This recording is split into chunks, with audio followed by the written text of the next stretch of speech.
In our gospel reading today, Tuesday of Holy Week, the theme of light in contrast to darkness, which is seen throughout St. John's Gospel, is heightened as it points towards the relationship of the betrayal of Jesus by Judas, the denial of Jesus by Peter, and the light that shines in Jesus in his fidelity.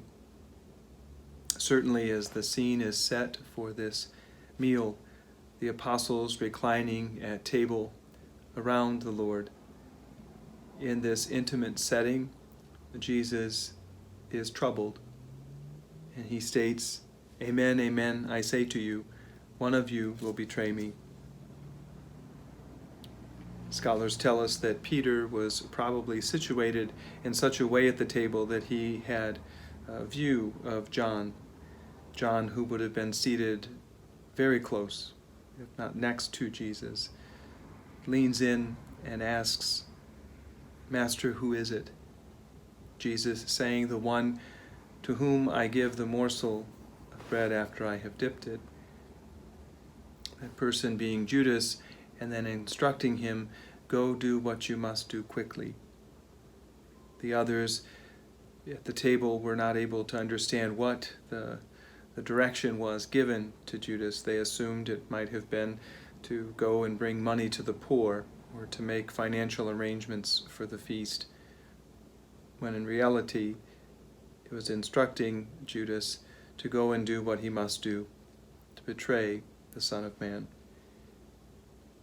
Jesus did this, although difficult for himself, because in deep faith he knew that the words of the prophet Isaiah foretold in our first reading, "I will make you a light to the nations, that my salvation may reach to the ends of the earth."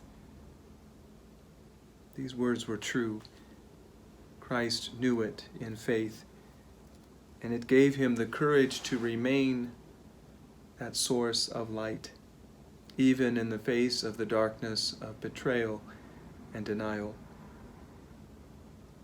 In our own lives, we all know times of difficulty, maybe even times of denial, maybe the betrayal of a friend. Jesus shows us the way of being faithful to God's teaching, of being faithful to the will of God. And what is that will for you and for me? But to be light, to be disciples of Christ, our light. In these challenging days where we face so many different realities, let us also feel the presence of Christ. May his grace give us the strength to shine brightly through actions of goodness, kindness, patience, perseverance. That as Christ is light for all the nations, our following him might bring that light to those nearest us. May God bless you this day.